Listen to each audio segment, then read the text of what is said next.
Released way back in 1972, Bruce Lee's third Hong Kong martial arts flick, Way of the Dragon, continues to captivate audiences worldwide, standing the test of time and remaining as timeless martial arts classic as you can expect.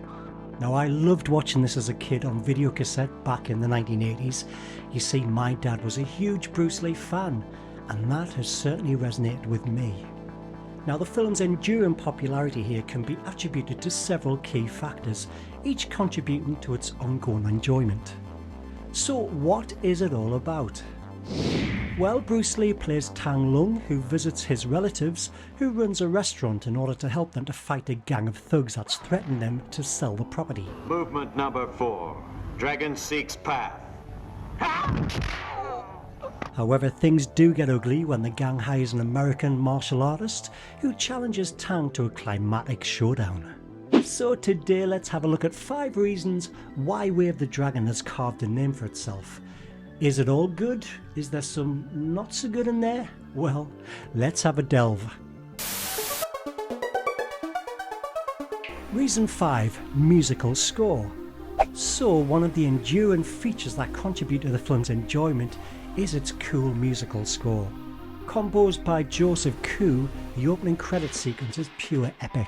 It feels just like the perfect training video, and I've got to admit those oohs get me every time. I even love that catchy ditty that often plays throughout the film, and it kind of reminds me of something you'd hear from a vintage Hanna-Barbera cartoon. And if you haven't heard it, be warned, because it is a total earworm. It was even adapted into an actual song by 70s crooner Mike Remedios, who had done something similar with Fist of Fury. Most of the versions you will find contain Bruce's battle cries. Did you know that some of the actual music featured in the film is actually from other films? It's true, some of those memorable little incidental music cues are actually borrowed from films such as The Happening, Billy Mack, The Andromeda Strain, and even Diamonds Are Forever.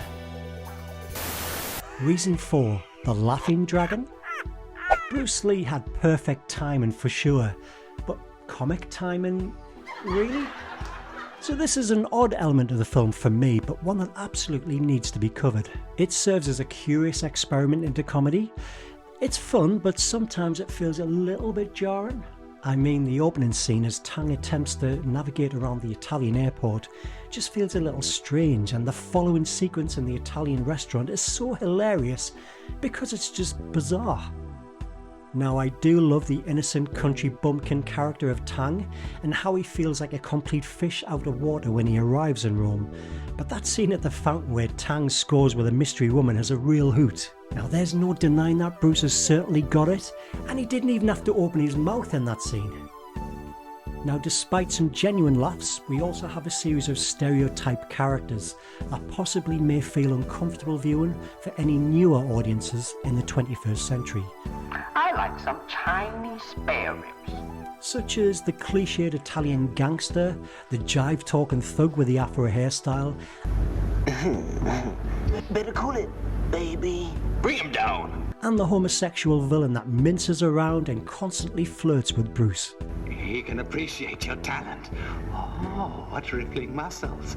But it was the 1970s, and of course this is going to make the film feel very dated indeed. But when I was a kid, I didn't question it at all, and I thought it was hilarious. But in today's climate with newer viewers, I don't know. Just saying. Reason 3. Global box office success. Now, Way of the Dragon was released in Hong Kong on December the 30th, 1972, and became the highest grossing film of the year. It was also the highest grossing Bruce Lee film so far, towering way above The Big Boss and The Fist of Fury.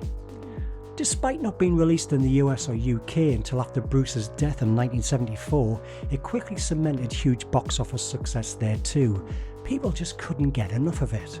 Now, I've read a few online reports claiming that many black neighbourhoods in Chicago, USA, the audiences invested so much in the film, they cheered as though it was a prize fight, especially in the climatic scenes. Did you know that the film was completely shot without sound, and the actors loop in their lines in post-production?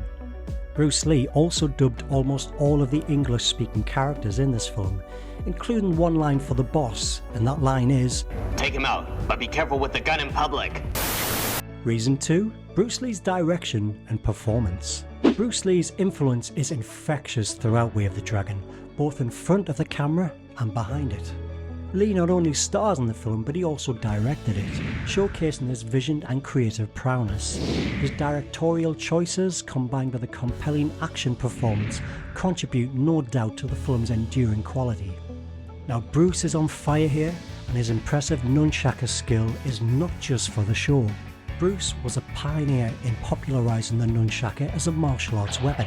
Now, he is completely mesmerising to watch, and this film presents not one nunchaku, but two. Bruce's charisma, martial arts skills and on-screen presence elevate Way of the Dragon beyond a mere action film. Now, as I mentioned, my only gripe with the direction is the slightly jarring editing and dated comedy elements that may not sit well with newer audiences, but if you're cool with all this, you'll completely love it. Did you know that according to the Bruce Lee documentary, this is Bruce's widow, Linda Lee Cadwell's favourite of all her husband's films? Okay, so we've had a look at the soundtrack, we've had a look at the comedy, the box office success, Bruce's fantastic performance and first time directing. Now, I wonder what could be the #1 reason to check this film out. Well, anyone who's watched it should know fine well what that is. Reason 1, the single greatest fight sequence in cinema history. Undoubtedly one of the most iconic aspects of Way of the Dragon is the legendary fight between Bruce Lee and Chuck Norris in the Colosseum in Rome. Now, despite only muttering a few lines in the entire film, Norris's entrance in the film is dynamic, and the intense and masterfully choreographed sequence is a defining moment in cinema history. The raw energy, the skillful choreography and the clash of two martial arts titans create an unforgettable cinematic experience. Filming this iconic scene apparently took 45 hours to film and took a quarter of the entire script. Bruce Lee cast Chuck Norris in the film because he was one of the few fast enough to take him on. Chuck asked Bruce if he wanted to fight the champion. You see, at that time, Norris was the US karate champion, and Bruce replied, "No, I want to kill the champion." Ooh, no wonder this fight scene was so nail-biting. There was real competition going on there, and to be honest, there hasn't been a fight scene like this since for sheer epicness. With the legendary backdrop that housed many a battle, it looks as fantastic today as it was over 50 years ago. Now, what I would have given to watch this on the set as it was filmed.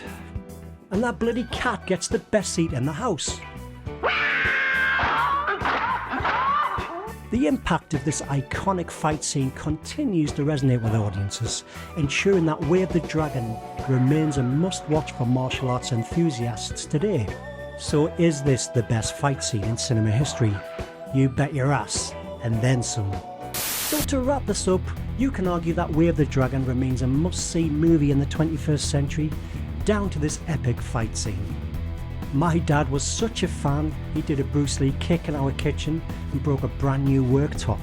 It might have been an expensive repair job, but secretly, I think he was amazed that he managed to do that. Well, sadly, it was Bruce's first and last directorial film, and after the amazing success of Enter the Dragon, we can only dream of what he would have gone on to after this. So what did you think of Way of the Dragon? Did you agree with my review? Did I miss something off? If so, let me know down below in the comments. I'm all ears. I hope you have enjoyed this video, and if you did, why not support this channel by giving me a thumbs up, a like, a share and a subscribe, and that way you can keep up to date with everything I post in the future. Do you have any suggestions for future episodes? Maybe the Fist of Fury or the Big Boss, or even the Game of Death? Let me know. And if so, don't hesitate to drop me a line. See ya!